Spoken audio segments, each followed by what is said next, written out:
Okay, so in our previous series of videos, I showed you the fundamental basics of how Photoshop thinks here. Now what we're going to do is we're going to open an existing file. Okay, now for those of you that are old Photoshop users from back in the day, this is a photo that used to ship with Photoshop. I believe this shipped with Photoshop version 2.5, which was 1993, 92 and a half, 93. All right. Now, the reason I like this photo a lot because there's a lot of things in here I can teach you about image adjustment with Photoshop. And again, how the Photoshop software thinks. Okay. Now, what I highly suggest you do if you want to get good at Photoshop is never work in your original file. So what I mean by that is, first of all, do yourself a backup copy. Save as version 2, version 3, version 4. Now, in addition to that, what I typically do is here's my fruit layer here. We're going to take this down. We're going to drag this down to here so it becomes fruit copy. We're going to hide this, and we're going to call this not copy. We're going to call this WC. Now, this is a good production technique to get into.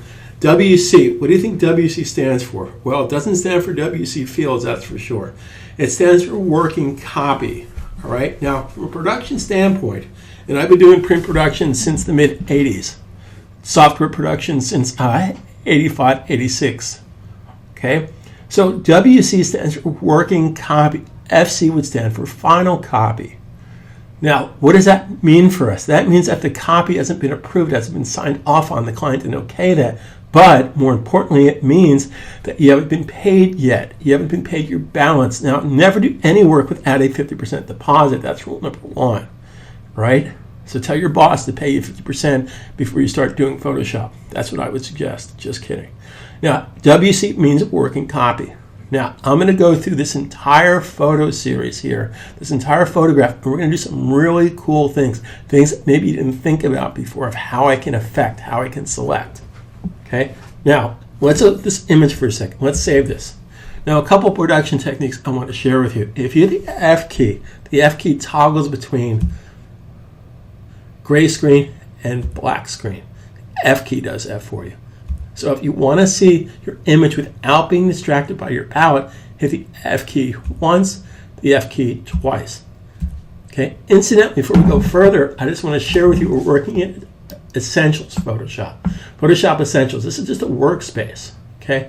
As an example, I have a painting workspace. If I was going to do video editing, which Photoshop now does, motion workspace. Here's a 3D workspace. We're just working in Essentials workspace. Now you can actually save your own workspace. So if you're sharing with a computer with a coworker or your roommate or your spouse or your ex-girlfriend or ex-husband, etc., you can each have your own workspaces. So we're just going to go to Essential Workspace. And again, F key goes to gray background or black background. Black background hides your palettes. Now, if you hit the Tab key, you can still stay in your black background and still see your palettes. Tab key hides the palettes. Tab key shows the palettes.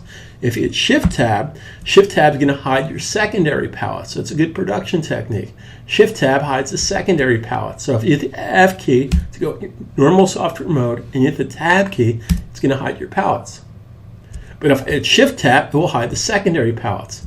Now, here's something you can have fun with one of your coworkers. Now, what I want you to do, if you have a wizard who thinks that he or she is a wizard at Photoshop working at your job, or perhaps your roommate, walk up to the machine, distract them a little bit, and hit the F key twice. Most people don't understand what this is. They're going to say, where the heck's my menus? They're going to click all over the place, and they're going to drive themselves insane. So it's a great, great way to piss people off.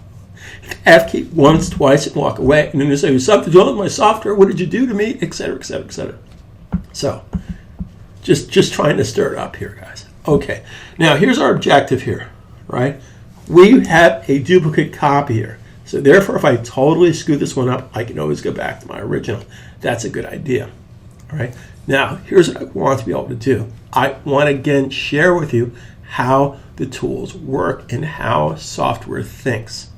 How Photoshop thinks in this particular case. So one of the first simple things we're going to do is isolate these roses in a professional way and put them into different layers. We'll do that in our next video.